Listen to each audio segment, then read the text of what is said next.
मिर्ज़ा आलम bag साहब senior तजियाकार हैं, कराची की सूरत हाल पे गहरी नज़र रखते हैं, आपको भी खुश आमदीद कहते हैं। सबसे पहले जो आपने सुना, अब भी ये कह रहे हैं कि जो हमारे बल्दियाती इदारे थे उनका टेन्योर तो पूरा हो गया, लेकिन अदील साहब ये कह रहे हैं कि जितने इख्तियारात थे या जितने काम हो सकता था वो भी नहीं हुआ, यानी उम्मीदों से भी कम हुआ।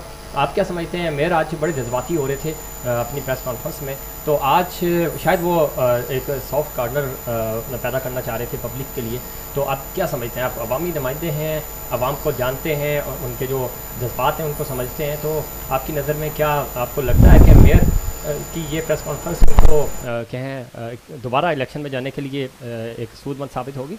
सिर्फ सबसे पहले तो मैं इन दोस्तों का शुक्रिया अदा करूँगा, इन्होंने जितनी खुली अंदाज में अपनी नाकामी और गलतियों का एतराफ़ किया, ये बड़ी अच्छी बात है। इंसान को अपनी गलतियों का इज़ाला करने के लिए उसका इज़हार भी करना चाहिए।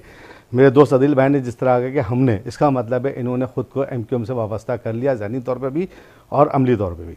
ये एक बड़ी अच्छी खुशाइन बात है, लेकिन अफसोस के साथ यह कहना पड़ रहा है कि खुद ही उन गलतियों का हमें निशानदही भी कर रहे हैं कि जनाब वहाँ पर जो घोष मुलाजमीन थे और जो उनकी कारकर्दगी थी वो सिफर थी, जिसकी बिना पे मेयर साहब नाकाम हुए। तो मैं समझता हूँ PTI और MQM के हिलाक को कितना अर्सा हो गया ये आपको भी पता है, और इस अरसे में अगर ये इन गलतियों को समझ रहे थे तो उस वक्त उनका उजाला क्यों नहीं किया गया? बर वक्त अगर उजाला करते और उजाला करते उसकी निशानदेही करते तो मैं ख्याल है कि आज मेयर साहब जिस सूरत हाल से दो चार ये ना होते। ठीक है ना। इस वक्त जिस तरह कामरान भाई को आपने शुरू में कहा कि बहुत मुबारक हो आपकी वापसी, और कामरान भाई ने बोला कि ये MQM एक ही है, बड़ी अच्छी बात है कि आज इस बात के इन्होंने भी इतराफ़ कर लिया कि तमाम MQM एक है। तो मैं समझता हूँ उसको अगर मैं इशारे में कहूँगा कि कितनी दूर निकल गए हम रिश्ते निभाते निभाते, कितनी दूर निकल गए हम रिश्ते निभाते निभाते, खुद को खो दिया अपनों को पाते पाते। और लोग कहते हैं मुस्कुराते बहुत हैं, हम कहते हैं हम थक गए अपना दर्द छुपाते छुपाते। तो आज जिस हाल में हम बैठे हुए हैं, अगर ये गलतियों का एतराफ़ करने का जो सिलसिला आज इन दोनों दोस्तों ने मेरे शुरू किया है, अगर इनकी क़यादत भी इसका एतराफ़ बर वक्त कर ले, अभी भी बहुत टाइम बाकी है।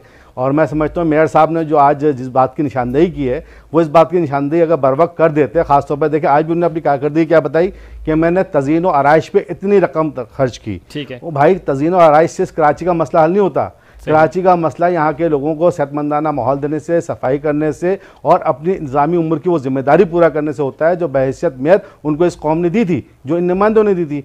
आज ये तमाम गलतियों का एतराफ़ कर रहे हैं, उस वक्त जब जा रहे हैं तो रुखसत होते वक्त मैं समझता हूँ ये गलती का एतराफ़ करने लेना बहरहाल अच्छी बात है, लेकिन साथ इस बात का आवाम के लिए इसमें कोई फ़ायदा नहीं। ठीक है, पाकिस्तान